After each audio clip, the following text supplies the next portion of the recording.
I've never been able to put my finger on it, but being gay in Japan is wonderful. And the same goes with being lesbian or transgender. Now, why I say I've never been able to put my finger on it is because I, as a gay man, or my lesbian and transgender friends, never had issues with homophobia or transphobia there. And this includes Japanese people, people of mixed heritage, and foreigners such as myself. We had a lot of issues being foreigners, but we never had issues being LGBTQ. I'll give you one example. I have a friend from Myanmar who identifies as male but dresses as female, still uses he pronouns, but looks, if you were to see this person in the street, like a woman or a transgender woman. This person, who I'm saying this person because I don't want to say his name and I don't want to keep using the he pronoun for those out there who are going to say, oh, why are you using he? Well, he uses he pronouns, but he um, doesn't have issues. He works full time in a restaurant, has a social life, has, boyfriends, partners.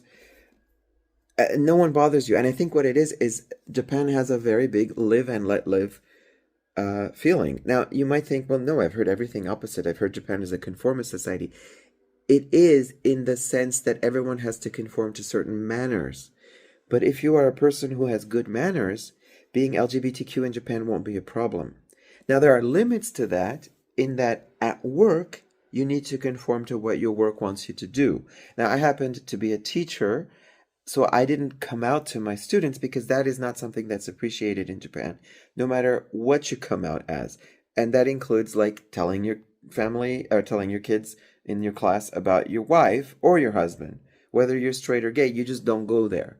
So if you can keep work separate from your private life, there will be no issue. Most of my students knew I was gay, kids as well as adults. I never said anything, but I'm sure the parents had a talk with their kids because many times the kids asked, oh, do you have a husband? They didn't ask, do you have a wife? So I guess they just knew. And like I said, it was never an issue. And I think I can put it also not only on the live and let live ethic of Japan, which really is a thing. Most people don't believe it, but it really is. As long as you don't bother other people, no one will bother you. But it's also based on history. Let's go back and just take one historical example. I know I'm talking fast, but I have a 3-minute limit here on these shorts. In the Kabuki theater, the roles were all played by men, including the female roles, of course. And the people who played female roles are called onnagata, so people who play female roles. And traditionally, in the Edo period of Japan, they were treated basically as women. They would go to the female bathhouses and hang out mostly with women. So this is like 300, 400 years ago. Basically, what we would today see as transgender individuals were completely accepted in Japan.